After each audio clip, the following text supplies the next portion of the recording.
ஹல்லேலூயா. கர்த்தருடைய நாமம் மகிமைப்படுவதாக. இப்போ நான் சென்னையிலேருந்து அந்த பக்கம் வந்துகிட்டு இருக்கிறேன். நான் இருங்கலூர் போகணும். இருங்கலூரில் என் நண்பர் வீட்டுக்கு போகணும் அப்படின்னு சொல்லிட்டு நான் வந்தேன்னு சொன்னால் அவர் சொல்கிறாரு, நீங்கள் வந்தீங்கன்னா எஸ்ஆர்எம் மெடிக்கல் காலேஜ் இருக்குது, அதை தாண்டினீங்கன்னா இருங்கலூர் கை காட்டியிருக்கேன், அப்படியே லெஃப்ட்டில் வந்தீங்கன்னா இருங்கலூர் அதாங்கன்னாங்க. ஓகே, நான் அங்கேருந்து உள்ளே வந்துட்டேன். இப்போ எனக்கு உள்ளே வந்ததுக்கப்புறம் ஒரு வீடு வேணுமே. நான் அவர்கிட்ட கேட்குறேன், ஃபோன் பண்ணி கேட்குறேன், அப்போ அவங்க வீடு எங்கேப்பா இருக்குன்னாங்க. நான் லொக்கேஷன் அனுப்புகிறேன், லொக்கேஷனை பார்த்து என்ன செஞ்சுருக்கேன், வந்திருக்கேன்னாங்க. இப்போ இதுவரையிலும் அங்கேருந்து எனக்கு வருவதற்கு எனக்கு நிறையா போர்டுகள் என்ன செஞ்சிச்சிங்க, எனக்கு வழிகாட்டுச்சு. நான் சென்னையிலேருந்து புறப்படும் பொழுது இத்தனை கிலோமீட்டர் இந்த ஊர் இருக்குது, அடுத்த இத்தனை கிலோமீட்டர் இருக்குது, இந்த இடத்துல இது வரப்போகுதுன்னு சொல்லி ஒன்று ஒன்றா காட்டிகிட்டு வந்தாங்க. ஆனால் இங்கே வந்ததுக்கப்புறம் எனக்கு வீடு வரலாம் என்ன செய்யாதுங்க, போர்டு காட்டாது இல்லைங்களா. அப்போ நமக்கு இன்னொரு ஆப் நமக்கு என்ன செய்யுதுங்க, தேவையாக இருக்குது. அப்போ என்ன பண்ணணும், லொக்கேஷன் காட்டுங்கன்னு அது என்ன பண்ணுதுங்க, வலது இடது எல்லாம் சொல்லி என்ன பண்ணுவாங்க, கரெக்டாக கொண்டு வந்து வாசலில் கொண்டு வந்து நிறுத்திடுது. ஆமென். அப்போது நமக்கு வித்தியாசமான சில வழிகாட்டிகள் நமக்கு தேவையாக இருக்கிறார்கள். அப்போது நம்முடைய வாழ்க்கையில் இந்த வழிகாட்டிகளை சரியாய் பயன்படுத்தினால் மாத்திரமே லெக்குகளை அடைய முடியும். பவுல் அப்போஸ்தலன் நான் என்னை லெக்கை நோக்கி நான் ஓடுகிறேன் இல்லைங்களா, என் ஓட்டத்தை நான் என்ன செய்வேன், முடிப்பேங்கிறான். அப்போ அவனுக்கு ஒரு இலக்கு வச்சிருக்கிறார். இப்போ நம்மளாம் பார்த்து கேட்குறோம், நம்மளாம் ஒரு விசுவாசிகளாக இருக்கிறோம். ஆமென். நம்முடைய இலக்கு எது, அதுதானா, கரெக்டு தானா, நித்திய ஜீவன் அடைவு தானுங்களா. பாதி பாதி இப்படி வருது, பாதி அப்படி வருது. ஆமாம், சரி, எப்படி இருந்தாலும் சரி, கிறிஸ்தவ வாழ்க்கை என்பது நீங்கள் பொதுவாக நீங்கள் வரீங்களா நான் வரீங்களான்னு கேட்கல. கிறிஸ்தவ வாழ்க்கை என்பது நமக்கு நித்திய வாழ்க்கைக்கான வழிகாட்டி தான். இயேசு கிறிஸ்து நம்மளை கொண்டு வந்ததற்கு நித்திய ஜீவன், எல்லா ஜனங்களும் ரட்சிப்படையவும் தேவனை அறிகிற அறிவையடையும் தேவன் சுத்தம் உள்ளவராக இருக்கிறார். ஆமென். அப்போ கர்த்தருடைய நாமம் மகிமைப்படுவதாக. அப்போ என்ன செய்கிறார் ஆண்டவர், ஏதேன் தோட்டத்தில் இழந்த மனிதனை திரும்ப பரலோக ராஜ்யத்திற்கு கொண்டு வர வேண்டும் என்பதற்காக பல முயற்சிகளை ஆண்டவர் எடுத்துக்கொண்டு இருக்கிறார். ஆமென். இதில் பல போராட்டங்கள், பிசாசினுடைய போராட்டங்கள் உண்டு, மனிதனுடைய கீழ்ப்படியாமைகள் உண்டு, இப்படி நிறையா காரியங்களை தாண்டி கொண்டு போகிறதுக்கான முயற்சிகளை எடுத்துக்கொண்டு இருக்கிறார். ஆனால் எல்லாரும் போயிடுவாங்களான்னா இல்லை. அப்போ அதுலேயும் அங்கே என்ன பண்ணியிருக்காங்க, செலெக்ஷன் வச்சுருக்கிறாங்க, வலது இடது என்று சொல்லி செலெக்ஷன் வச்சுருக்கிறாங்க இல்லைங்களா. அப்போ ஆண்டவருடைய வேதம் சொல்கிறது, கிறிஸ்துவுக்குள் முதலாவது மரித்தவர்கள் முதலாவது எழுந்திருப்பார்கள், பின்பு நாமும் கிறிஸ்துக்குள்ள இருந்தா. ஆமாம். ஏன்னு கேட்டிங்கன்னா அது பரலோக ராஜ்யம், அதுக்கு யாருக்கு உரியது, பரிசுத்தவனுக்கு மட்டும்தான் உரியது. ஆமாம், நான் சொல்றது புரியுதுங்களா.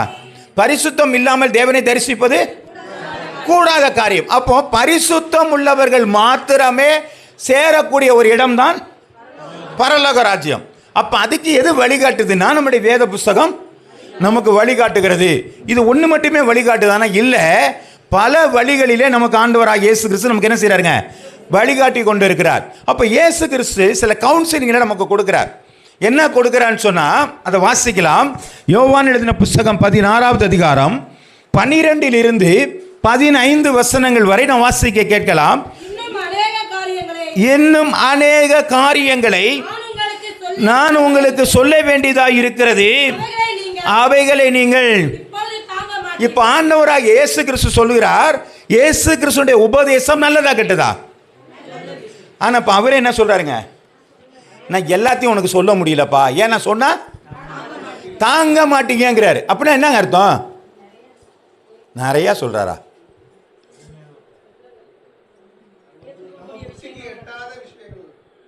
சரி, எட்டாத விஷயங்கள் வேறு. இயல்பாக கீழ்ப்படிய முடியாத காரியங்களை ஆண்டவர் என்ன செய்யறாங்க, அடுத்த வரல வர்றாரு. நீ இயல்பா கீழ்ப்படிஞ்சிருவ, நான் சொன்ன காரியத்துக்கு கீழ்ப்படிஞ்சிருவ, ஒரு பிரச்சனையும் கிடையாது. ஆனால் இயல்புக்கு அப்பாற்பட்ட ஒரு காரியங்களை நான் சொல்லும் பொழுது உங்களால் அது ஜீரணிக்க முடியாது. அதனால சொல்றாரு, குழந்தைய போல சிந்திக்கிறேன், குழந்தைய போல நான் பேசுகிறேன். இந்த குழந்தை கேட்ட சிந்தைகளை விட்டால் தான் நம்ம என்ன பண்ண முடியும், புருஷனாக மாற முடியும். அப்போ நம்முடைய வாழ்க்கையில் இயேசு கிறிஸ்து சொல்கிறாரு, எப்போ அவனுக்கு நிறைய சொல்ல வேண்டியிருக்கு, சொன்னால் இப்போ தாங்க மாட்டீங்க. அப்போ எப்போ தான் சொல்ல போகிறாரு அவர்? நான் சொல்கிறது புரியுதுங்களா? இப்போ சொன்னால் தாங்க மாட்டேங்கிறார். அப்போ எப்போ தான் சொல்ல போகிறாரு அவர்? என்னம்மா புரியல? அப்போ வந்தப்போ தான். அப்போ எப்படி அடையாளம் கண்டுறது? அப்படியே இந்த வசனத்தை தொடர்ந்து வாசிங்க. சத்திய ஆவியாகிய அவர் வரும் பொழுது சகல சத்தியத்திற்குள் உங்களை நடத்துவார். அவருடைய தம்முடைய சுயமாய் பேசாமல் தாம் கேள்விப்பட்டகள் யாவையும் சொல்லி வரப்போகிற காரியங்களை உங்களுக்கு. அப்போ உனக்கு யார் வரப்போறான்னு சொன்னா, ஒரு சத்தியாவியாகிய ஆண்டவர் வரும் பொழுது மாத்திரமே நீங்க எல்லாம் சொன்னாலும் தாங்கக்கூடிய நிலைமைக்கு வருவீங்க. உங்க கெப்பாசிட்டி மாறணும்னு சொன்னா, பரிசுத்த ஆவியானவர் இல்லைன்னா உங்க கெப்பாசிட்டி கிடையாது. அல்லேலூயா. அப்ப அவரு தான் வரப்போகிற காரியங்களை குறித்து என்ன செய்யறாருங்க? அப்ப இயேசு சொல்லலையா? இயேசு சொல்லியிருக்கிறாரு. ஆனா அதை காட்டிலும் கொஞ்சம் ஸ்ட்ராங் டோஸ். அது யாரு கொடுக்குறாங்க? பரிசுத்த ஆவியான ஸ்ட்ராங் டோஸ் கொடுக்குறாரு. அந்த ஸ்ட்ராங் டோஸ் எங்க இருந்து வருது? நீங்க இப்ப படிச்சதுல தான் வாசிங்க. அவர் தம்முடைய சுயமாய் பேசாமல் தாம் கேள்விப்பட்டகள் யாவையும் சொல்லி வரப்போறிய காரியங்களை உங்களுக்கு அறிவிப்பார். அப்ப சுயமா பேச மாட்டார். யாருங்க? பரிசுத்த ஆவி தனியா அவர் ஒன்றும் பேசல. அப்ப அவர் எதை பத்தி பேசுறாருன்னா, வாசிமா, அவர் என்னுடையதிலிருந்து எடுத்து உங்களுக்கு அறிவிப்பதினால் என்னை மகிமைப்படுத்துவார். இப்ப யார்கிட்ட இருந்து பேசுறாரு? இவர் சொல்றாரு இயேசு கிறிஸ்துமா. இயேசு கிறிஸ்து சொல்றாரு, எப்பா அவர் பேசுறது என்ன இடத்துல தான் எடுத்து பேசுறாரு. அப்போ தாங்கக்கூடாத ஒரு வார்த்தையை நமக்கு சொல்லி கொடுக்கிறவர் பரிசுத்த ஆவியானவர். அவர் எதுலேருந்து எடுத்து பேசுறாருன்னா, இயேசு சொல்றதுல தான் பேசுறாரு. அப்ப இயேசு எதை சொல்ல மறைத்தாரோ, அல்லது எது சொல்ல சொன்னால் நீங்க தாங்க மாட்டீங்கன்னு சொன்னாரோ, அந்த காரியத்தை யார் சொல்லி கொடுக்குறாங்க? பரிசுத்த ஆவியான சொல்லி கொடுக்கிறார். அது எங்க இருந்து வருது? இயேசு கிட்ட இருந்து வருது. அடுத்து வாசிங்க. பிதாவினுடையவைகள் யாவும் என்னுடையவைகள், அதனாலே அவர் என்னுடையதிலிருந்து எடுத்து அவங்களுக்கு அறிவிப்பார். இப்ப யார்கிட்ட சொல்றாரு?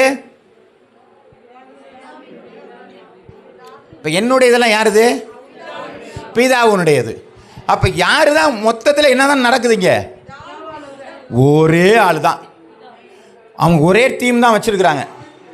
அந்த ஒரே ஒரு காரியத்தை தான் 3 பேரும் 3 நிலையில் அவங்களுக்கு என்ன செய்யறாங்க? நமக்கு சொல்லிக் கொடுக்கிறவர்களாக இருக்கிறார்கள். ஆமென். அப்ப இயேசு கிறிஸ்து ஆண்டவர் பிதாவானவர் இருக்கும் பொழுது நமக்கு பாவங்கள் இன்னதென்று சொல்லி வேத வசனத்தின் மூலமாக நம்ம சொல்லி கொடுத்திருக்கிறார்.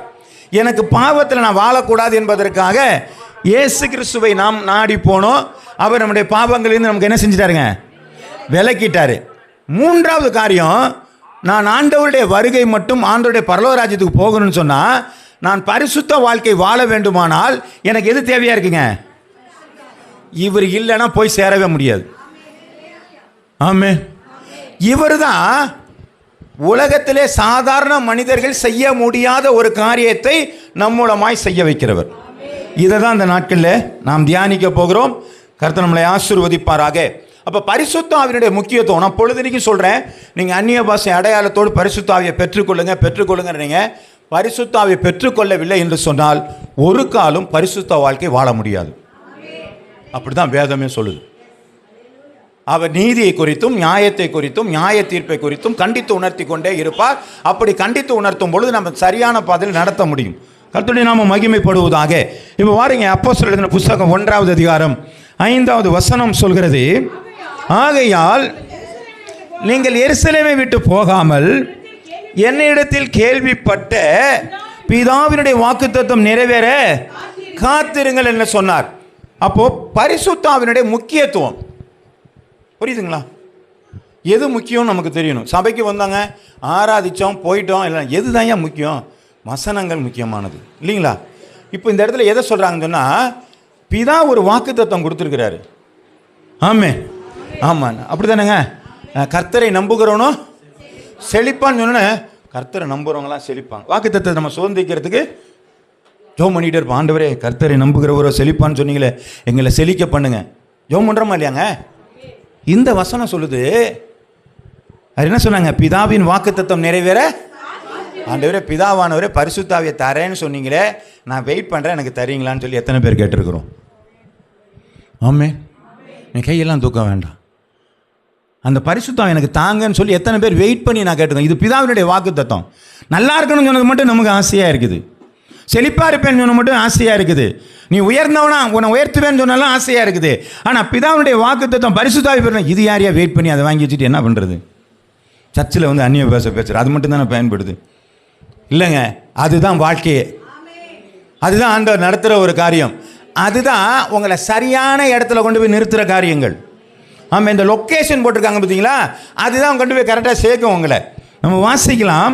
யோபேல் எழுதின புஸ்தகம் 2வது அதிகாரம் 28 29 வசனங்கள் வாசிங்க. இது ஏற்கனவே தீர்க்க தரிசனமாய் சொல்லப்பட்ட வார்த்தை. வாசிங்க. 2ஆம் அதிகாரம் 28 29. அதற்கு நான் மாமிசமான யாவர் மேலும் என் ஆவியை ஊற்றுவேன், அப்பொழுது உங்கள் குமாரரும் உங்கள் குமாரத்திகளும் தீர்க்கதரிசனம் சொல்லுவார்கள், உங்கள் மூப்பர்கள் சொப்பனங்களையும் உங்கள் வாலிபர்கள் தரிசனங்களையும் காண்பார்கள், ஊழியக்காரன் மேலும் ஊழியக்காரிகள் மேலும் என் ஆவியை ஊற்றுவேன் என்று சொல்லுங்க. அல்லேலூயா. அப்ப கர்த்தர் சொல்லுகிறார், யோபேலுடைய தீர்க்க தரிசனம் சொல்கிறது, நான் பரிசுத்த ஆவியை உங்கள் மேல் ஊற்ற போகிறேன் என்று சொல்லியிருக்கிறார். ஆண்டவருடைய பிதாவானவர் சொல்கிறார், அது என்னுடைய வாக்குத்தத்தம் என்று சொல்லியிருக்கிறார். இப்படி கடவுள் எதை முக்கியத்துவப்படுத்தி இருக்கிறார்களோ அந்த முக்கியத்துவப்படுத்தின ஒரு காரியத்தை நாம் பெற்றுக்கொள்ள வாஞ்சியாயிருக்கிறோமா? இன்னொன்று வாசிக்கலாமே. ஏசாயா எழுதிய தீர்க்க தரிசன புஸ்தகம் 28வது அதிகாரம் 11 12 வசனங்கள் வரை நான் வாசிக்கலாமா?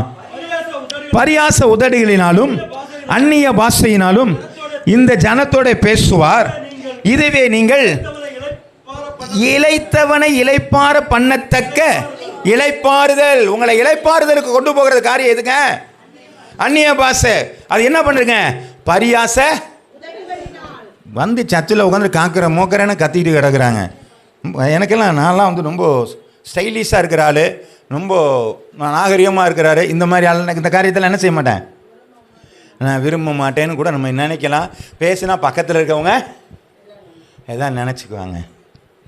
வேதம் சொல்கிறது, அந்நிய பாஷை பேசுகிறவன் தேவனோடு கூட ரகசியம் பேசுகிறான். அல்லேலூயா. நீங்கள் வெக்கப்பட்டீங்கன்னா தேவனோடு பேச முடியாது. அது உள்ளத்தின் ஆழத்திலிருந்து யாருக்கும் புரியாத ஒரு காரியத்தை ஆண்டவர் நமக்குள்ளே வெளிப்படுத்துகிறார். நம்ம பேசுகிற வார்த்தைக்கு அதுக்கு ஏதாவது அர்த்தம் இருக்கா? அது நமக்கு எதுக்கு? அது ஆண்டவருக்கு விளங்குது இல்லையா? புரியுதுங்களா? உங்களுக்கு புரியல நான் சொல்கிறது? புரியுது? ஆண்டவருக்கு புரியுமா புரியாதா? அது எப்படி புரியும் நினைக்கிறீங்க?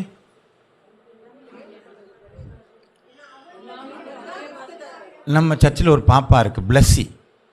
அந்த பாப்பா சின்ன பிள்ளையில என்ன சொல்லணும்னா தக்கத்தான்னு ஒன்று சொல்லும். அவங்க சொல்ல எனக்கு இன்னும் ஞாபகம் இருக்குது. தக்கத்தான்னு சொல்லும். நானும் ரொம்ப நாள் என்னடா தக்கத்தான் என்னம்மா தக்கத்தானா? என்னம்மா தக்கத்தானே? சாப்பாடு. அதுக்கு சாப்பாடு வேணா தக்கத்தான். இது எதுக்காக இங்கே கேள்விப்பட்டீங்களா? எந்த டிக்ஷனரிலையா தக்கத்தானா சாப்பாடுன்னு தெரியுதா? ஆனால் அவங்க அம்மாவுக்கு தெரியும். அவங்க எந்த டிக்ஷனரி படித்தாங்க? ஆமே. அவங்க எந்த டிக்ஷனரி வைக்கல. தன்னுடைய பிள்ளையினுடைய குரல் அவங்களுக்கு தெரியும். அது என்ன கேட்க வருதுங்கிறது அவங்களுக்கு தெரியும். அது எப்படி வேணாலும் பேசினாலும் அவங்க என்ன செஞ்சுக்குவாங்க? அதாங்க கடவுள். இந்த பேச்சை பேசுறதுக்கு நம்ம என்ன பண்ணுறோங்க? காத்திருக்க முடியல, ரொம்ப வெக்கப்படுறோம். இதெல்லாமா வந்து சர்ச்சில் பேசுறது? பேசி பாருங்க, உங்களுக்கு ஆண்டவர் புரிய இயேசு கிறிஸ்து சொல்லாத காரியத்தை உங்களுக்கு சொல்லிக் கொடுக்கிறவராக இருக்கிறார். அல்லேலூயா. அதனால தான் ஆண்டவர் சொன்னாரே, இப்போ சொன்னால் தாங்க மாட்டேன், பின்னாடி ஒருத்தர் அனுப்புனேன், அவர் உனக்குள்ளே வந்துட்டா எல்லாம் தாங்குவேன்ட்டார். கர்த்தருடைய நாமம் மகிமைப்படுவதாக. வாசிங்கள். அப்போஸ்தலர் எழுதின புஸ்தகம் 1வது அதிகாரம் 8வது வசனம். இந்த பரிசுத்த ஆவி நீங்கள் பலனடைந்து எருசலேமிலும் யூதேயா முழுவதிலும் சமாரியாவிலும் பூமியின் கடைசி பரிந்தும் சத்தியமாக சொல்கிறேன், பரிசுத்த ஆவி இல்லாமல் சாட்சி இருக்க முடியாது. அப்படிதானுங்க? நீங்கள் பரிசுத்த ஆவியை பெற்றுக்கொள்ளாமல் நீங்கள் உலகத்தில் கிறிஸ்தவனா சாட்சியாக வாழ முடியாது. கிறிஸ்தவனா வாழலாம், ஒரு பிரச்சனையும் கிடையாது. கிறிஸ்தவனா வாழ்ந்தலாம், சாட்சியாக வாழ முடியாது. அப்போ யார் தான் தேவையா இருக்குது? இந்த வேதத்தினுடைய எழுத்து மாறாதது. அப்போ இது பொய்யாக்கிறதுக்கு நம்மளால் எந்த முயற்சியும் நம்ம என்ன செய்ய முடியாது, எடுக்க முடியாது. நம்ம வேணால் சொல்லிக்கலாம், நான் நல்லா ஜெபம் பண்ணுவேங்க, நான் நல்லா வேதத்தை வாசிக்கலாங்க, இந்த கதை எங்களுக்கு வேணாம்ப்பா, அவர் சாட்சி சொன்னால் போதுமானது. அதனால தான் சாட்சி எடுக்கிற ஒரு மூவர். ஆமே. பரலோகத்தில் யார்? நீ என்ன உடன்படிக்கை ஒழுங்காக பண்ணினியா, நீ ஒழுங்காக வாழ்க்கை நடத்தினா யார் சொல்கிற? நம்ம கூட இருக்கிற 2 பேர் அங்கே போய் சாட்சி சொல்கிறாங்க. அல்லேலூயா. அப்போ என்னுடைய வாழ்க்கையில் நான் உலகத்தில் சாட்சியாக இருக்கணும்னா எனக்கு பரிசுத்த ஆவி தேவை. அல்லேலூயா. அதனால தான் ஆண்டவர் கரெக்டாக சொன்னார், எப்பா இதெல்லாம் தாங்க மாட்டேப்பா, நான் ஒருத்தர் அனுப்புகிறேன், அவர் வந்தால் நீ கொஞ்சம் ஸ்ட்ராங் ஆயிடுவேன், அவர் வந்து உனக்கு பாஷையெல்லாம் கொடுத்துருவாரு, உன்னை பலப்படுத்திடுவார், நீ சாட்சியாக வாழ்றதுக்கு உன்னால் என்ன செய்யுங்க முடியும் என்று சொல்கிறார். பரிசுத்த ஆவி நமக்கு அவசியமா? இப்போ முதல்ல நம்ம பார்த்தது நமக்கு பரிசுத்த ஆவியினுடைய முக்கியத்துவத்தை பார்த்தோம். இப்போ பரிசுத்த ஆவி நமக்கு அவசியமா அப்படின்னு சொல்லி பார்த்தா, அப்போஸ்தலர் எழுதின புத்தகம் 8வது அதிகாரம் 15 to 16 வசனங்கள் வரை வாசியுங்கள். இவர்கள் வந்த பொழுது அவர்கள் ஒருவனும் பரிசுத்த ஆவியை பெறாமல் கர்த்தராகிய இயேசுவின் நாமத்தினாலே ஞானஸ்நானம் மாத்திரமே பெற்று, பிலிப்பு போய் எல்லாருக்கும் சுவிசேஷம் சொல்லி என்ன பண்ணிட்டார்? எல்லாருக்கும் ஞானஸ்நானம் கொடுத்தாச்சு. எப்பா சமாரியாவில் நிறையா எழுப்புதல் உண்டாயிருச்சு போல இருக்குப்பா, சமாரியாவில் நிறைய பேர் கிறிஸ்தவங்களாம் மாறிட்டாங்கன்னு சொல்லி பேதுரு யோவானை அனுப்புகிறாங்க. இவர் அங்கே போய் பார்த்தா, எப்பா நீங்கள்லாம் ஞானஸ்நானம் வாங்கிட்டீங்களா, ஞானஸ்நானம் பரிசுத்த ஆவி பெற்றுக்கிட்டீங்களான்னாரு. அப்படின்னா தெரியல. இப்போ அவங்க என்ன சொல்கிறாங்க, இவர்களுக்கு பரிசுத்த ஆவியை பெறாமல் ஞானஸ்நானம் மட்டும்தான் வாங்கியிருந்தாங்க, அவர்கள் பரிசுத்த ஆவியை பெற்றுக்கொள்ளும்படி அவர்களுக்காக ஜெபம் பண்ணாங்க. அப்போ பரிசுத்த ஆவியை பெற்றுக்கொள்ள வேண்டியது அவசியம் இருந்ததுனால தான் அப்போஸ்தலர்கள் ஜெபித்து அவர்களுக்கு பரிசுத்த ஆவியை அவர்களுக்கு கொடுத்தார்கள். கர்த்தருடைய நாமம் மகிமைப்படுவதாக. ஆமென். நான் சொல்றது புரியுதுங்களா? ஞானஸ்நானம் வாங்கியாச்சுங்க, பரிசுத்த ஆவி தேவையில்லைன்னு சொன்னால் பேதுரு யோவானும் பேசாமல் போயிருக்கணும். இப்போ இவங்க என்ன பண்ணாங்க? ஏன் வேலை பண்ணிட்டு போய் கையை வச்சு ஜெபம் பண்ணாங்க? உனக்கு அது இருந்தால் தான் நீ மாள முடியும் பாப்புன்னு சொல்லி கையை வச்சு ஜெபம் பண்ணிட்டாங்க. பரிசுத்த ஆவி பெற்று அதை பார்த்து தான் சீமோன் என்ன பண்ணிட்டாருங்க, எனக்கு கிடைக்குமா, காசு தரவா அப்படிலாம் கேட்டதெல்லாம் அதில் தான் வந்துச்சு. சரி, கர்த்தருடைய நாமம் மகிமைப்படுவதாக. அப்போஸ்தலர் எழுதின புத்தகம் 10வது அதிகாரம் 47 to 48.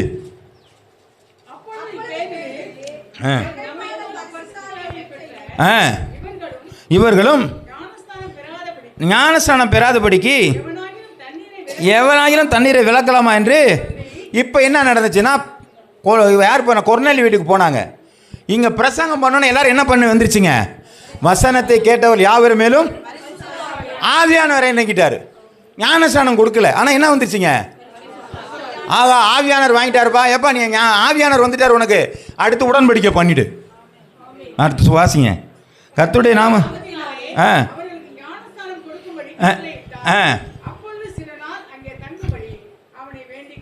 அப்போ ஞானஸ்நானமும் பரிசுத்த ஆவியும் ஒன்றுக்கொன்று இணைந்தே வருகிறது. வேதத்தில் நான் வாசிக்கும்போது அப்போஸ்தலர் 2ம் அதிகாரத்தில் 43, 44 நினைக்கிறேன், அவர்கள் இந்த வசனத்தில் கேட்கும்பொழுது இருதயத்தில் குத்தப்பட்டவர்கள் நாங்கள் என்ன செய்ய வேண்டும் என்று கேட்டார்கள். அப்பொழுது நீங்கள் மனம் திரும்பி நீங்கள் என்ன பண்ணுங்க, ஞானஸ்நானம் பெறுங்கள், அப்பொழுது பரிசுத்த ஆவியினுடைய வரங்களை பெறுவீர்கள். ஆமென். சிஸ்டமேட்டிக்காக அவங்க சொல்லிட்டு போயிட்டாங்க.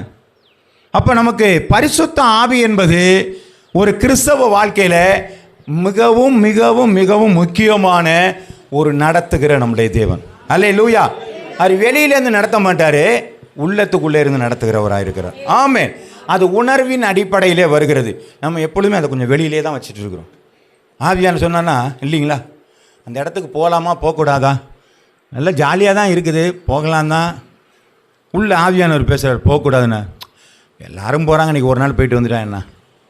அப்போ என்ன பண்ணுறேன், என்னை பரிசுத்த ஆவியானவர் நான் ஏமாற்றிட்டு போகிறேன்.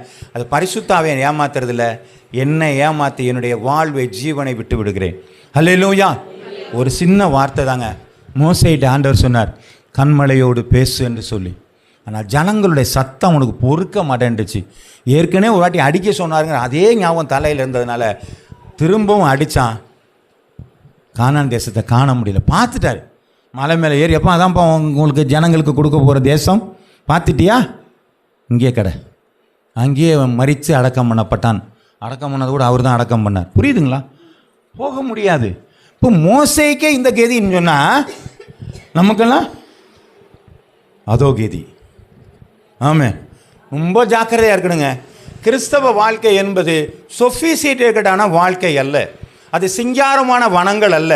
அது ரொம்ப கஷ்டமான இடுக்கமான ஒரு வாசலாக இருக்கிறது. ஆனால் அதில் மிக மிக மிக அதிகமான ஒரு மகிழ்ச்சி இருக்கிறது. ஆமாம், பவுல் சொல்லும்போது பாருங்கள், அடித்து துவைச்சி கொண்டு போய் குப்பை மாதிரி கொண்டு போய் போட்டுட்டாங்க. தொழு மரத்தில் துதிச்சு பாடிட்டு இருக்கிறாங்க ஆண்டவரை. பாருங்கள், அதனால என்ன நடந்துச்சு? அஸ்திவாரமே அசந்து போச்சு.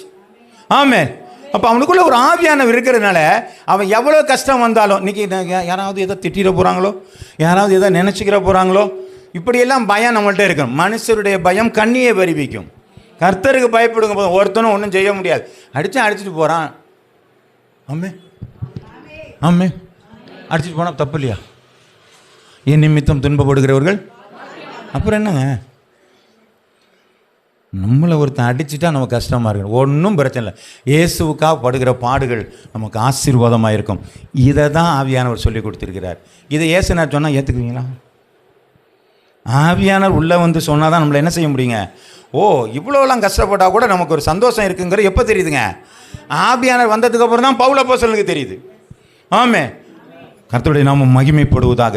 இப்போ இந்த ஆவியானவர் முக்கியத்துவம் தெரிஞ்சிச்சு, அவருடைய அவசியம் தெரிஞ்சு, இந்த ஆவியானவர் எனக்குள்ளே வந்தாருன்னா அந்த செயல்கள் வெளிப்படையாகவே கொண்டு வருகிறது. பேதுருலாம் முதல்ல வெளிப்படையான காரியங்கள் ரொம்ப பெருசாக ஒன்றும் செய்யலை. ஆனால் வெளிப்படையான சில காரியங்கள் வெளிப்பட ஆரம்பிக்கிறது. அப்போஸ்தலர் எழுதின புஸ்தகம் 3வது அதிகாரம் 6வது வசனத்தை நான் வாசிக்கலாம்.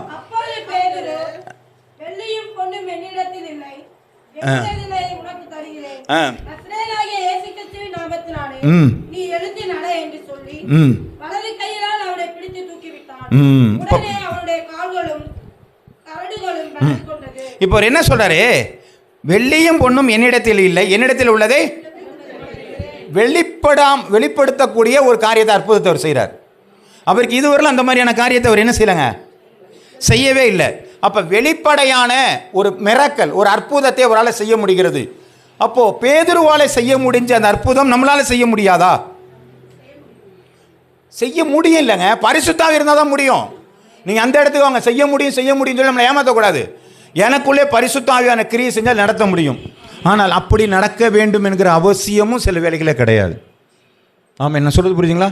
அந்த நாட்களில் 3000 பேர் ஒரே வார்த்தையில் 3000 பேர் ரட்சிக்கப்பட்டாங்க. ஆமேன்.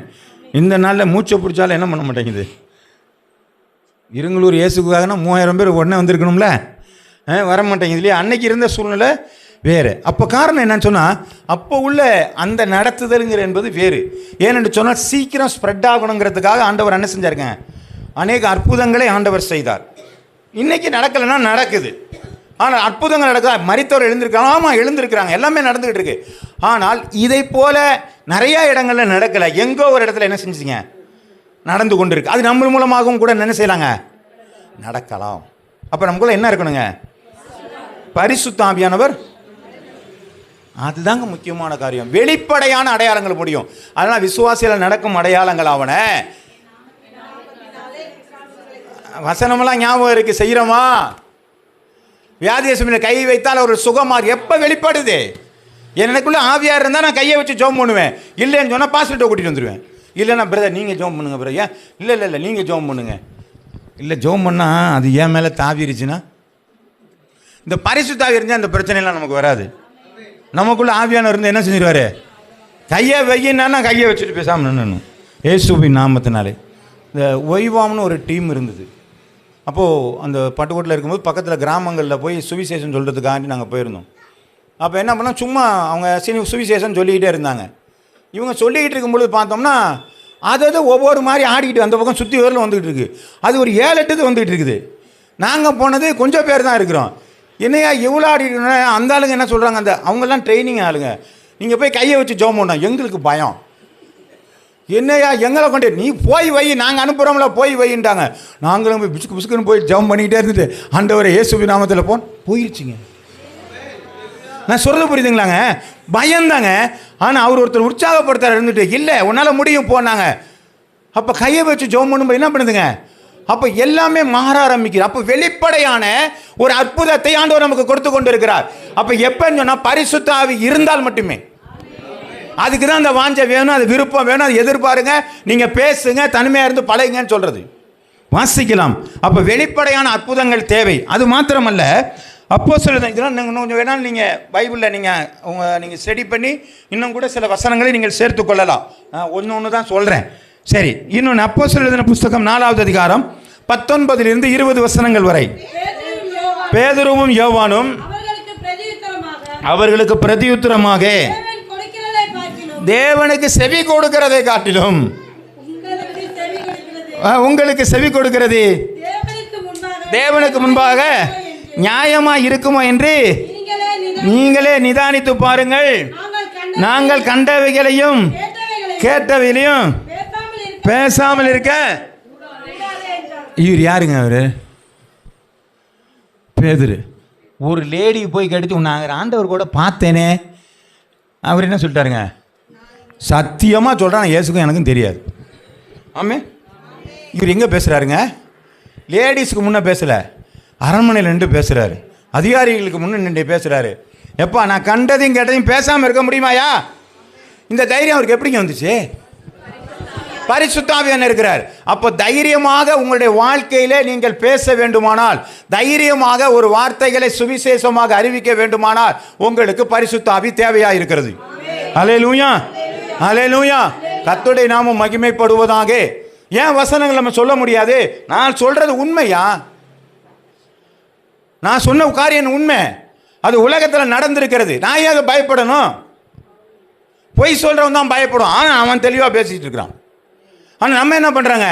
உண்மையை கையிலே வைத்து கொண்டு சொல்ல முடியாதபடிக்கு தைரியமற்றவர்களாக நாம் இருக்கிறோம் என்று சொன்னால் நம்மிடத்திலே பரிசுத்த ஆவி இல்லை. ஆமே, ஒத்துக்கணுங்க. அப்போ பரிசுத்த ஆவி வேணும்னா அவசியம் வேணும். அது இல்லைன்னா வேஸ்ட்டு. நம்ம கிறிஸ்தவ வாழ்க்கை வேஸ்ட்டு. பேசாமல் இருக்கலாம். இதை தான் வேதம் சொல்லி கொண்டு இருக்கிறது. வாசிக்கலாம். 2 கொரிந்தியர். இதெல்லாம் பார்த்தீங்கன்னா இந்த தைரியம், இது அதுக்கு மேலே இந்த வெளிப்படையான அற்புதங்கள்லாம் ஆண்டவர் ஏன் சொல்லலைன்னு சொன்னால், அந்த ஆவியானவர் வந்தால் தான் நம்மளை உணர்வுபூர்வமாக என்ன செய்வாருங்க?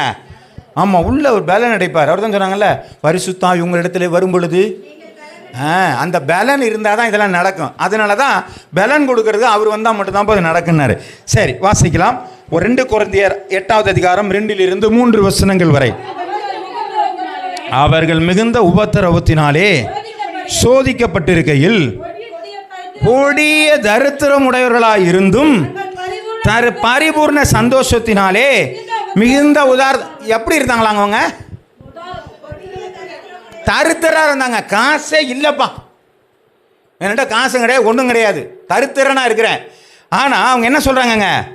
தங்கள் பரிபூர்ண சந்தோஷத்தினாலே மிகுந்த உதாரத்துவமாய் கொடுத்தார்கள். மேலும் அவர்கள் திராணிக்கு தக்கதாகவும் திராணிக்கு மிஞ்சியும் கொடுக்க தாங்கள் மனதுள்ளாக இருக்கிறார் என்பதை நான் சாட்சியாக இருக்கேன். இப்படி உதாரத்துவமான ஒரு மனசு வர வேண்டுமானால், இல்லைன்னா என்ன பண்ணுங்க? அனனியா சப்பீரா தான். ஆமே, புரியுதுங்களா? அந்த மனது வரணும்னு சொன்னால் ஆவியான எனக்குள்ளே இருந்தால் தான் தெரியும். ஆண்டவருக்கு நான் எதை வேணாலும் செய்யா, எதை இழந்தாலும் திரும்ப மீட்டுக்கொள்வேன். ஆண்டோடைய வேதம் சொல்கிறது, ஒரு கலசம் தண்ணீரை கொடுத்தாலும் அவனுக்கு என்ன செய்வேன்? அதை அவனுடைய பலனை நான் திரும்பி தரணும். ஏழைக்கு இறங்குறவன் கர்த்தருக்கே. ஒரு நாள் ஆண்டவர் கடங்காரனாகவே இருக்க மாட்டாருங்க. நம்ம என்னமோ கொடுத்துட்டா அவர் கொடுக்காம போயிடுவார்னு. வாங்கினக்காரர் மொத்தமாக கொஞ்சமாக கொடுக்க மாட்டார். அமுக்கி குலுக்கி மடியில் அமுக்கி குலுக்கி சரிஞ்சு விழும்படியாக அவர் கொடுக்குற ஒரு தேவன். அப்போ இதெல்லாம் நமக்குள்ளே வரணும்னு சொன்னால், ஏசுனார் சொல்லும்போது கேட்டால் அவங்க என்ன பண்ண மாட்டாங்க? புரியுதா? அந்த அந்த அந்த சென்ஸ் புரியுதா உங்களுக்கு? அந்த உணர்வு புரியுதா? ஏசுனார் சொல்லும் பொழுது அப்போ தான் அவர் ஆரம்பிக்கிறார், சுவிசேஷத்தை சொல்லிட்டு இருக்கிறாரு. அன்பாய் இருங்கள். ஆமாம், ஆமாம். இப்போ நம்ம வெளியில் இருக்கும் பொழுது நம்ம சொல்லியிருக்கலாம், இயேசு அன்பானவருங்க, இயேசு சுகம் அளிக்கிறவர், உங்களுடைய பாவங்கள் எல்லாம் போக்குறவர். நாங்களும் சாந்தமாக என்ன சொல்லியிருப்போம்? அப்படி தான் சொல்லியிருப்போம். ஏன்னா உங்களை நேசிக்கிறதுக்காக அல்ல, அதுதான் சுவிசேஷம். ஆனால் சபைக்குள்ளே வந்ததுக்கப்புறம் உங்களுக்கு அதெல்லாம் என்ன பண்ண முடியாது, பாலெல்லாம் கொடுக்க முடியாது, சுவிசேஷத்தெல்லாம் சொல்ல முடியாது, சாக்லேட்லாம் கொடுக்க முடியாது. இங்கே வந்தால் கொஞ்சம் கொஞ்சம் ஹார்டான உணவு தான் நமக்கு கொடுக்கணும். அந்த ஹார்டான உணவு தான் என்ன இருக்குதுங்க, வசனங்கள். அப்போ கொஞ்சம் திடமான காரியங்களை இங்கே கொடுக்க வேண்டியிருக்கு. அப்போ இங்கே சொல்லுவது உபதேசங்கள். ஒரு காரியம் சொல்கிறேன், நீங்கள் புறப்பட்டு போய் சகல ஜாதிகளையும், அந்த இடத்த எடுத்து வாசிக்கலாமா? மத்தேயு எழுதின புத்தகம் 28வது அதிகாரம் 19வது வசனம்.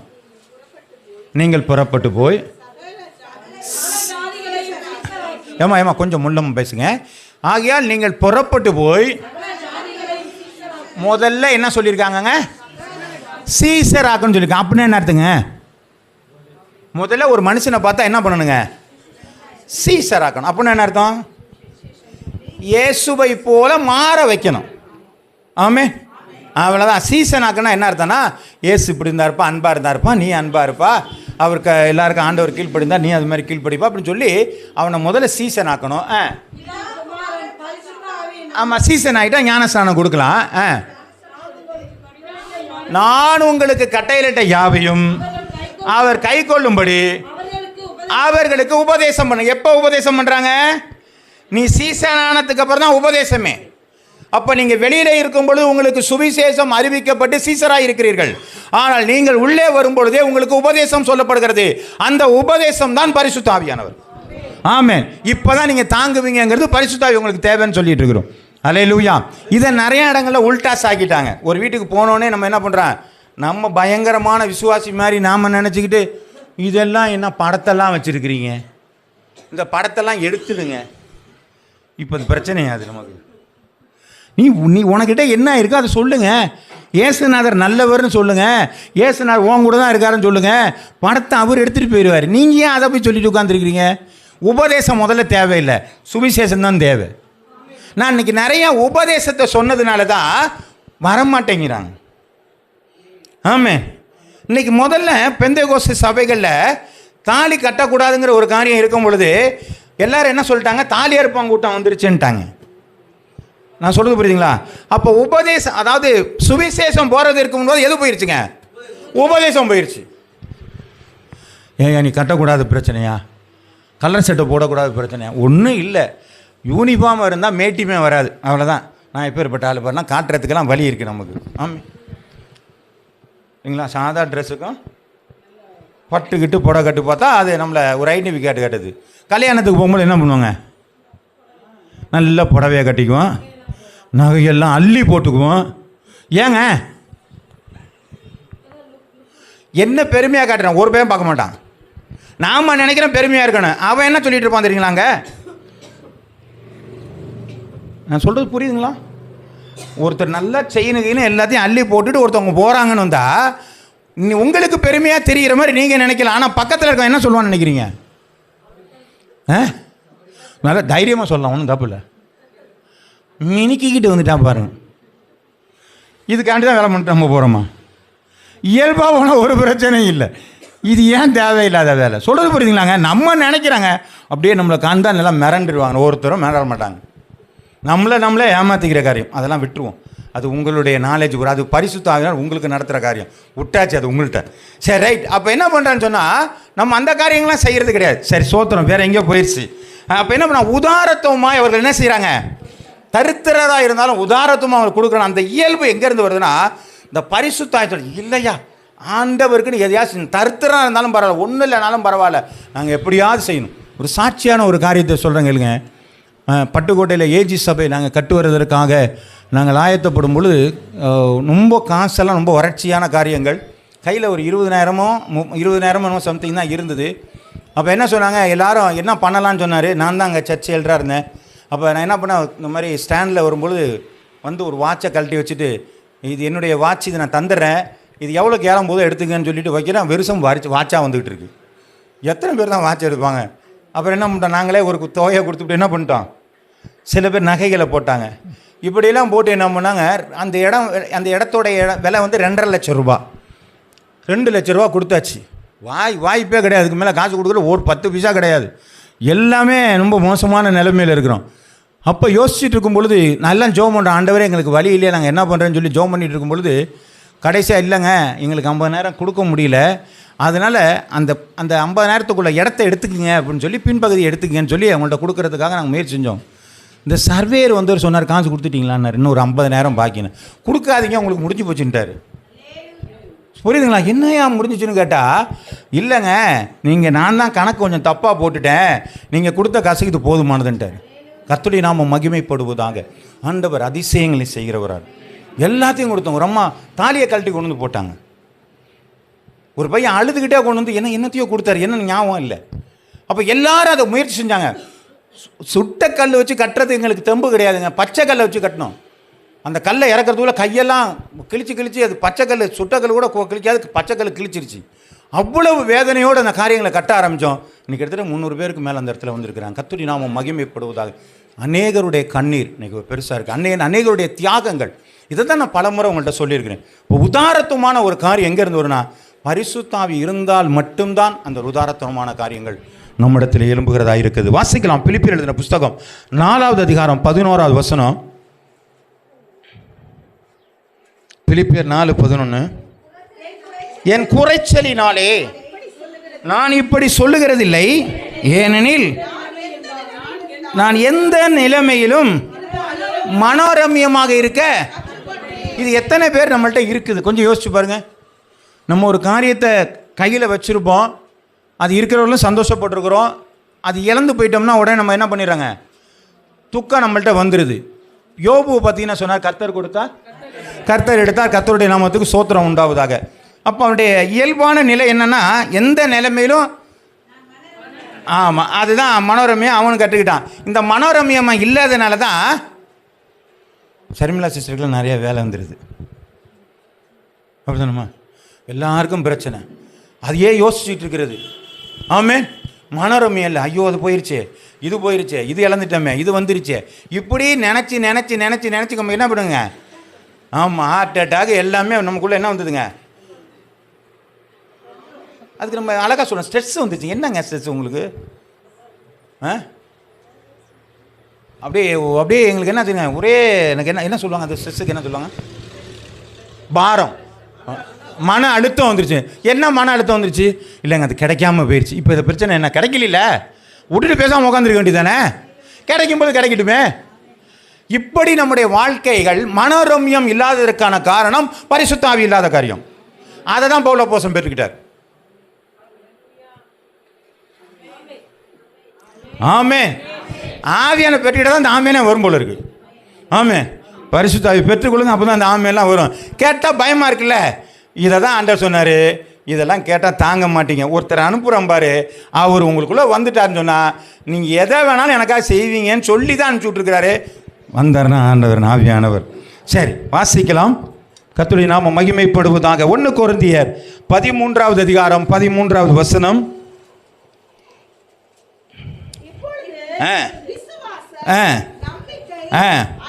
அன்பு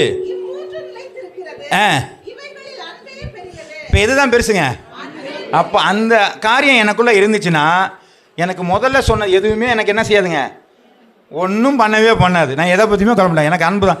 நல்லா இருக்கீங்களா, நல்லா இருக்கேன். அவர் அந்த திட்டுறாரா, பரவாயில்ல, திட்டிட்டு போகட்டும்.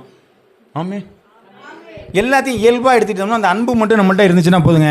அன்பே பிரதானம் இல்லைங்களா? அந்த வசனத்தினுடைய முன்னாடி 13ஆம் அதிகாரத்தில் முதல்ல பார்த்தீங்கன்னா அவங்க சொல்லிடுறாங்க, அது பேரோ அல்ல, அதில் இன்னொன்று வசனம் சொல்லியிருக்கு, அன்பு சகலத்தையும் மூடும், சகலத்தையும் சகிக்கும், இருமா பாயிராது, பெருமை பாராட்டாது, தீங்கு செய்யாது, தன்னைத்தானே புகழாது, பொறாமை. பார்த்தீங்களா, இவ்வளவு காரியம் அந்த அன்பில் இருக்குதுங்க. ஆமே, அப்போ வரங்களெல்லாம் பின்னாடி தள்ளி விட்டுருச்சு. அன்பு தான் பிரதானம். அப்போது என்னுடைய பிரதான செய்கை பரிசுத்த ஆவியானவர் எனக்குள்ளே என்னத்தை பிரதானமாக கொண்டு வர்றாருன்னா இந்த அன்பை கொண்டு வர்றார். அதனால தான் நான் போன கிறிஸ்மஸ் டைமில் கூட நான் உங்கள்கிட்ட சொன்னேன், 2வது ஒப்பனையான 2வது கட்டளை, உன்னிடத்தில் அன்பு கூறுவது போல நீ பிறரிடத்திலும் அன்பு கூறுவாயாக. அந்த பிரதான கட்டளை தான் ஆண்டவர் சொல்றா. நீ பரிசுத்த ஆவி இருந்தால் தான் நீ இந்த இடத்துக்கே நம்மளால் என்ன செய்ய முடியுங்க. அப்போ கட்டளைக்கு கீழ்ப்படினா நமக்கு என்ன தேவையாக இருக்குங்க? பரிசுத்த ஆவியானவர் தேவையாக இருக்கிறார். ரோமர் எழுதின புஸ்தகம் 8வது அதிகாரம் 26வது வசனம். அந்தபடியே ஆவியானவரும் ஏற்றபடி வேண்டிக் கொள்ள வேண்டியிருக்க என்று அறியாமல் இருக்கிறபடியால் ஆவியானவர் தாமே வாக்கடங்காத பெருமூச்சுகளோடு இப்போ அவருக்கு நமக்கு யாருங்க? அவரே ஹெல்ப்பர், உதவி செய்கிறவராக இருக்கிறார். ஆமென். ஆவியானவர் எனக்கு உதவி செய்கிறார். எனக்கு ஜெபம் பண்ணும் பொழுது என்னால் முடியல, நான் என்ன சொல்கிறதுன்னு ஜெபிக்க முடியலன்னு சொல்லிட்டு நான் தடுமாறிட்டு இருக்கும் பொழுது எனக்காக உள்ளேருந்து ஒருத்தர் என்ன பண்ணுவாருங்க? என்னுடைய நினைவுகளை தெரிந்து அதுக்காக என்ன பண்ணுவார்? ஆண்டவர்கிட்ட. புரியுதுங்களா? உங்களுக்கு புரியுதா? இதெல்லாம் பார்த்தீங்கன்னா அந்த ஆவிக்குரியவர்கள் ஆவிக்குரியவரோட சம்மந்தப்படுத்தி பேசுவார்கள். புரியுதுங்களா? அதுதான் இந்த ஒரு காரியங்கள் எல்லாம். அவங்க என்ன செய்கிறாங்கன்னே தெரியாது, ஆவியானவர் என்ன நடத்துகிறாருன்னே தெரியாது, எதையாவது ஒன்று பண்ணிகிட்டு இருப்பாங்க. ஆவியானவர் சொன்னால் நடத்திக்கிட்டே இருப்பாங்க. அதான் கர்த்தருடைய நாமம் மகிமைப்படுவதாக. ஆகவே இந்த நேரத்தில் என்ன சொல்லப்பட்டிருக்காங்கன்னா, ஆவியானவர் நமக்கு ஜெபிப்பதற்கு நமக்கு உதவி செய்கிறார். ஜெபிக்க முடியல, என்ன சொல்லி ஜெபிக்கிறதுன்னு தெரியலங்கும் பொழுது நமக்கு ஆண்டவர் நமக்கு உந்துதல் கொடுத்து உதவி செய்கிறவராக இருக்கிறார். ஜெபத்துக்கு மட்டும் உதவி செய்கிறாருன்னா இல்லைங்க, எல்லா காரியத்துக்கும் ஆவியானவர் நமக்கு உதவி செய்கிறவராக இருக்கிறார். ஹல்லேலூயா, ஹல்லேலூயா. வாசிக்கலாம். 2 கொரிந்தியர் 3வது அதிகாரம் 17வது வசனம். கர்த்தரே ஆவியானவர். கர்த்தருடைய ஆவி எங்கே உண்டோ அங்கே பிரச்சனையே கிடையாது. ஆமே. கர்த்தருடைய ஆவி எங்கே உண்டோ அங்கே உண்டு, அங்கே பிரச்சனையே இல்லை. அம்மா, கர்த்தருடைய ஆவி இருந்தால் வீட்டில் சண்டை வருமா? வரணும். ஆமே. வரலன்னு சொன்னீங்க வச்சுக்கோங்க, ஒருத்தருக்கு ஒருத்தர் பிரியமாக இருக்க மாட்டோம். ஆமேன். சொல்கிறது புரியுதுங்களா? குரல் இருக்குது தெரியுமா? அதுக்கு ஒரு குரல் இருக்குது தெரியுமா? தெரியாது. ஊடல் காமத்திற்கின்பம் அதற்கின்பம் கூடி முகிழ்ந்து பெரியணும். ஏதோ படித்த மாதிரி இருக்குதா? ஞாபகம் வருதா? தெரியல. அப்படி ஒரு குரல் இருக்குது. சரி, அது ஒரு உங்களுக்கு சோத்தம் தெரியுமா தம்பி? தெரியல. நல்லா குரல்லாம் சொல்லிக் கொடுக்கல, இப்போ தான் வேறு ஏதோ சொல்லி கொடுத்துட்ருக்குறாங்களே. சரி, அப்படின்னா என்னங்க அர்த்தம்னா, இன்றைக்கி நான் சண்டை போட்டுக்கிட்டேன்னா கொஞ்சம் நேரம் கழித்து என்ன பண்ணுவேங்க, என் ஒய்ஃப்கிட்ட எப்படியாவது பேசணுமே. என்னங்க எல்லாம் என்னமோ கல்யாணம் ஆகாத மாதிரி பேசிக்கிட்டு இருக்கிறீங்க, நாங்கள் மட்டும்தான் என்னமோ அப்படி பண்ண. எல்லாக்குள்ளும் அந்த இது இருக்க வாசப்படி இருக்க தான் செய்யும். எப்படியாவது அந்தக்குள்ளே பேசுகிறதுக்கு என்ன பிரதர்? சொல்லுங்கள் பாருங்க, எங்கள் சப்போர்ட்டுக்கு ஒரு ஆள் இருக்குது. எப்படியா பேசுகிறதுக்கு முயற்சியும் அவங்களும் பேச. அப்போ ஒரு சந்தோஷம் வருது பார்த்தீங்களா? அது ஆவியானவர் நம்மளை நடத்துகிறார். ஏன்னு கேட்டிங்கன்னா, அந்தி சாயறதுக்குள்ளே உன் கோபம் தனியே கிடவுது. அப்போ என்ன பண்ணிடுறேன்? எப்படியாவது சமாதானம். இப்போ அந்த ஆவியானவர் எனக்கு உணர்த்துறதுனால நான் என்ன பண்ணிட்டேன்? நான் எப்படியாவது நான் பேச விரும்புகிறேன். நான் புரியுதுங்களா? அதுதான். அப்போ ஆவியானவர் நம்மளை என்ன நடத்துகிறேன்னா, அவர் எங்கே இருந்தாலும் அங்கே ஒரு விடுதலை இருக்கிறது. வியாதியில் விடுதலை, கட்டுகளில் விடுதலை, அதுக்கு எந்த விதமான சமாதான குறைவுலேருந்து விடுதலை கொடுக்குறான்னு சொன்னால் ஆவியானவர் எங்கெல்லாம் இருக்கிறாரோ அங்கெல்லாம் விடுதலை. 3 காரியங்களை விடுதலை கொடுத்து பார்க்கலாம் இல்லைங்களா? சத்தியத்தையும் அறிவீர்கள், சத்தியம் உங்களை விடுதலை ஆக்கும். அப்போ என்ன விடுதலை ஆக்குச்சு? பாவத்தில் இருக்கப்பா நீ விடுதலை ஆகணும்னு சொல்லி சத்தியம் சொல்லி கொடுத்துச்சு. இயேசு கிறிஸ்து விடுதலை ஆக்கினால் மெய்யாகவே விடுதலை ஆகுது. அப்படின்னா என்ன அர்த்தங்க?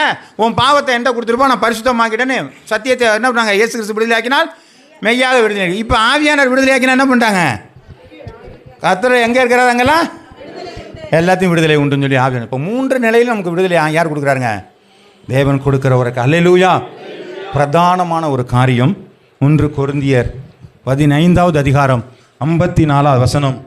மரணத்திலே ஜெயம் கொடுக்கிற ஒரு ஆவியானவர். அழிவுள்ளதாகிய இது அழியாமையும், சாவுக்கு எதுவாகிய இது சாவாமையும் தரித்து கொள்ளும் பொழுது மரணம் ஜெயமாக விழுங்கப்பட்டது என்று எழுதியிருக்கிற வார்த்தை. என்னதான் மேக்கப்பு போட்டாலும் கொஞ்ச நாள்லேயே நமக்கு தெரிஞ்சு போயிடும் இல்லைங்களா? எவ்வளோதான் மேக்கப் போடுறது? 90 வயசாலுக்கு எவ்வளோ தான் மேக்கப் போடுறது? கொஞ்ச நேரம் தான், அவங்களாம் தாங்க முடியாது, எல்லாம் ஒரே வெயிட்டாக இருக்கும் இல்லைங்களா? அப்போ அதெல்லாம் ஒன்றும் பண்ண முடியாது. அப்போ என்னங்க, இது எப்பொழுதுமே அழிவுக்கு நேரம் தான் இருக்குது. சரீரம் மண்ணிலிருந்து எடுக்கப்பட்டது, மண்ணுக்கே திரும்ப போகிறது. அப்போ மண்ணுக்கே திரும்ப போகிறது வேஸ்ட்டாக தானே போகுது?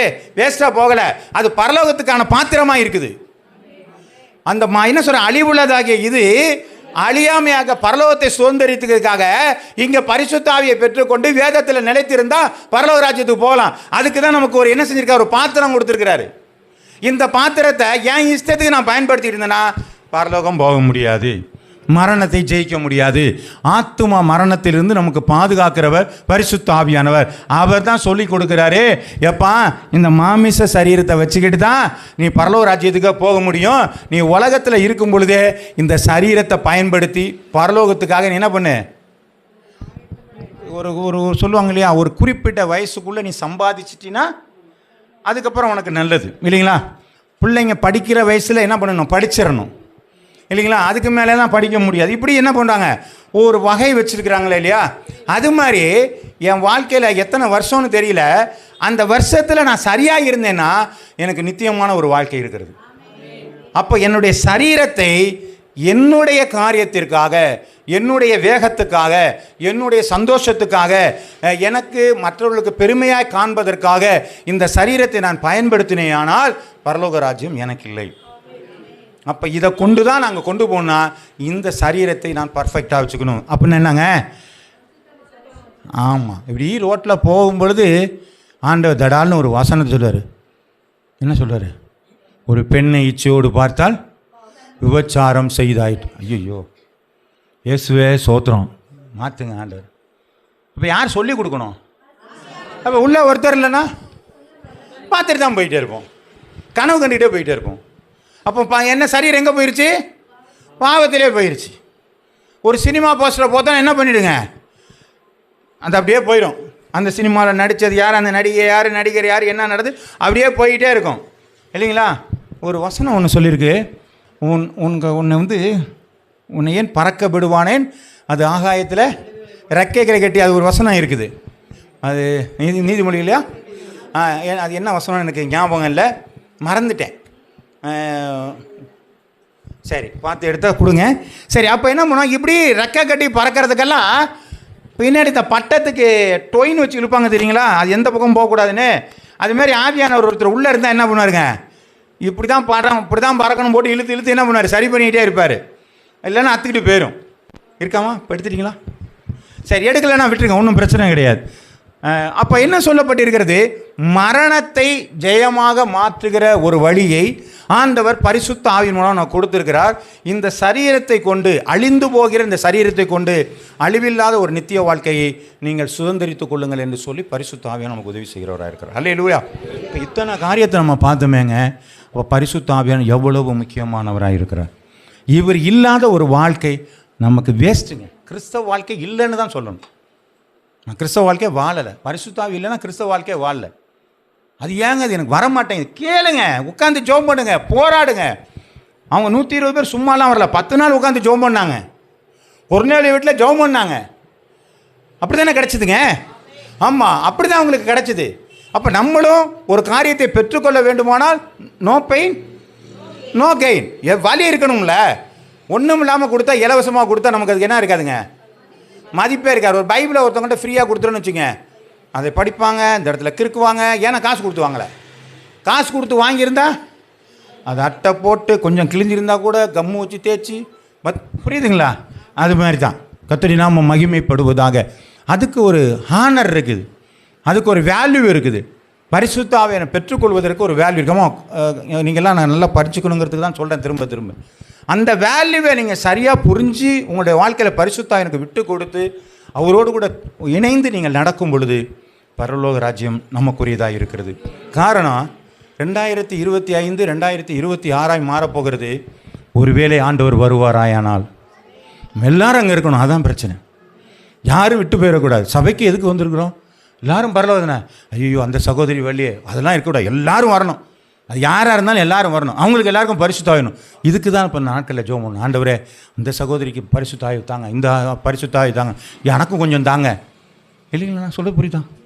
ஆமாம், விதைக்கிறவன் போகும் பொழுது இன்னைக்கு உங்கள்கிட்ட கூட சொல்லி கொடுத்தேன். விதைக்கிறவன் எப்படி விதைப்பானா, சாமி தின்னது போக, திருடன் தின்னது போக, போகிறவன் தின்னது போக, வந்தவன் தின்னது போக, பறவை தின்னது போக, ஆண்டவர் எனக்கும் கொஞ்சம் கொடு சாமின்னு சொல்லி விதைப்பானான். எல்லாம் எடுத்துக்கிட்டோம், ஆனால் எனக்கும் கொஞ்சம் வேணும்னு சொல்லி விதைப்பானான். அதுமாதிரி சபையில் இருக்கிற எல்லாரும் பரிசுத்த ஆவி பெற்றுக்கொள்ளணும். எனக்கு மட்டும் வரணும்னு பெற்றுக்கொள்ளாதீங்க. சபையை ஆசீர்வதி ஆண்டவரே. பரிசுத்த ஆவி நிறைஞ்சிருக்கிற ஒரு சபையை பார்த்தீங்கன்னா தரிசனங்களை காணலாம். ஆமென். நிறைய தரிசனங்கள் இன்றைக்கி நம்மளது சபைகளில் சொல்ல மாட்டேங்கிறாங்க. ஏன்னு தெரியல. தரிசனம் வந்துச்சு எனக்கு சாட்சி சொல்ல மாட்டேங்கிறாங்க. இன்றைக்கி 2 பேர் தரிசனம் வந்துச்சுன்னு சொல்கிறாங்க, 2 பேருமே சொல்ல மாட்டேங்கிறாங்க. அப்படித்தானம்மா? கர்த்தருடைய நாமம் மகிமைப்படுவதாக.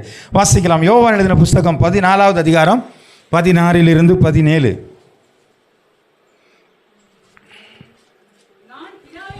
நான் பிதாவை வேண்டிக் கொள்வேன், அப்பொழுது என்றென்றைக்கும் உங்களுடனே கூட இருக்கும்படிக்கு. பேசுறாதர் சொல்றாரு, நான் பிதாவை வேண்டிக்கிறேன் உங்களோட கூட இருக்கும்படிக்கு. ஆமே, நான் நித்திய ஜீவன் அடையும்படிக்குன்னா நான் போகிற இடமெல்லாம் ஒருத்தர் வரணும்யா. எனக்கு எல்லா இடத்துலையும் கவுன்சிலிங் தேவை. அதனால என்னோட கூட இருக்கும்படிக்கு எனக்கு ஒரு தேற்றரவாளனை உங்களுக்கு தந்தர், உங்களோடு இருக்கும்படி ஆகிய சத்தியாவியை வேறொரு தேற்றரவாளனை தந்தருள்வார். இப்போ யார் பார்க்க மாட்டாங்க? உலகம் தெரியவே தெரியாது. ஆவியான யாருன்னா அவன்லாம் என்னமோ சொல்கிறாங்க, அந்த அல்லேலியான்னு சொல்லிட்டு போயிடுவாங்க. அவங்களுக்கு தெரியவே தெரியாது. அவங்களுக்கு இது முரட்டாடா, என்னடா கிறிஸ்மஸ் கொண்டாடுறீங்க, என்னடா நியூ இயர் கொண்டாடுறீங்க, இப்படி தான் அவங்க நினச்சிக்கிட்டு இருப்பாங்க. இதெல்லாம் அவங்களுக்கு தெரியாது. உலகம் அந்த அது மாதிரி இன்றைக்கி நிறைய சபைக்குள்ளேயும் அந்த உலகத்தில் உள்ள மனுஷர்களுக்கும் சத்தியத்தை அறியாமல் இருக்கிறாங்க. அறியாமல் இருக்கிறபடியால் அவனை என்ன செய்ய மாட்டாங்க? மாட்டாது. அவர் உங்களுடனே வாசம் பண்ணி. ஆமென். இப்போ என்ன சொல்லிட்டாங்க? நல்ல வாசனத்தை வாசிங்க. உங்களோடு கூட வாசம் பண்ணி உங்களுக்குள்ளே இருப்பதால் நீங்கள் அவரை அறிவீர்கள். அப்போ நீங்கள் என்னோடு கூட ஒருத்தரை இருக்கிறவரை என்னால் அறிந்து கொள்ள முடியாதா? ஆமே. ஜுரம் வந்துருச்சு, எனக்கு ஒன்றும் ஜுரம் இந்த மாதிரியே தெரியலன்னு சொல்ல முடியாது. ஏங்க, நான் சோர்ந்துருவேன், சூடாயிருச்சு, வெளியில் வந்துருச்சு இல்லையா? அப்போ எனக்குள்ளே இருக்கிறத நான் அறிஞ்சிருக்கிறேன். இல்லைங்க, எனக்கு ஜுரம் அடிக்குதுன்னு டாக்டர்கிட்ட போகிறோம். எப்படியா நீ கண்டுபிடிச்சான்னு கேட்டால், டாக்டர் கூப்பிட்டு கேட்குறேன், என்னங்க ஜுரம் வந்துச்சு, உனக்கு எப்படியா ஜுரம் வந்துச்சு, உனக்கு எப்படியா தெரியும்? அவர் கேட்குறாரா? ஏன் கேட்க மாட்டேங்கிறாரு? நமக்கு ஈஸியாக தெரிஞ்சுக்குவோம். சொல்லி தொட்டு பாருங்கள் சார், ஜுரம் அடிக்குது, சூடாக இருக்குது, கண்டுபிடிச்சிடமா இல்லைங்க? உங்களோட கூட இருக்கிற ஒரு ஆவியானவர் உங்களால் கண்டுபிடிக்க முடியுதா? ஆவியானவர் உங்களோட கூட இருந்தால் அந்த மோல சொன்ன காரியங்கள்லாம் நம்மள்ட்ட நடந்திருக்கும். ரைட், அந்நிய பாஷை என்கிட்ட இருக்குது, ஆண்டவர் இருக்கிறாரு, ஆண்டவர் என்ன உதாரத்துவமாக இருக்க சொல்லியிருக்கிறார், அன்பாக இருக்க சொல்லியிருக்கிறார், கீழ்ப்படியாக பண்ணியிருக்கிறாரு, தைரியமாக பேச சொல்லியிருக்கிறார், அற்புதங்கள் நடக்குது. இப்போ இதெல்லாம் பார்த்தோன்னு சரி, ஆமாம்மா என்கிட்ட ஒரு ஆவியானவர் இருக்கிறாருங்கள் எனக்கு தெரியும். அப்போ எனக்குள்ளே இருக்கிற ஆவியான நான் உணர வேண்டுமானால் இந்த காரியங்கள்லாம் நடக்கணும். எத்தனை பேர் எழுதியிருக்கீங்கன்னு எனக்கு தெரியல, குறித்து வச்சுருக்கிறீங்கன்னு தெரியல. நிறைய மெமரி பவர் இருக்கிறவங்க தலையிலே வச்சுருக்கலாம், பிரச்சனை கிடையாது. ஆனால் இந்த காதலை வாங்கி அந்த காதலை விட்டுறாதீங்க. ஏன்னு சொன்னால் பரிசுத்த ஆவியானவர் இல்லாதபடிக்கு நாம் கிறிஸ்தவ வாழ்க்கையை திரும்பவும் சொல்கிறேன் வாழ முடியாது. அதனால தான் ஆண்டவர் திருத்துவத்தின் தேவனாய் வச்சிருக்கிறார்.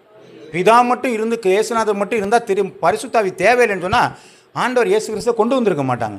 ஏன் ஒரு பரிசுத்தாவியை கொண்டு வந்தாருன்னு சொன்னால் நம்மளை எப்படியாவது பிடிச்சி கொண்டு போய் மேலே கொண்டு போகணுங்கிறதுக்காக வேண்டி தான் அவர் நம்மளை வலுக்கட்டாயமாக நமக்குள்ளே ஒரு ஆள் அனுப்பிச்சி விட்ருக்கிறார்.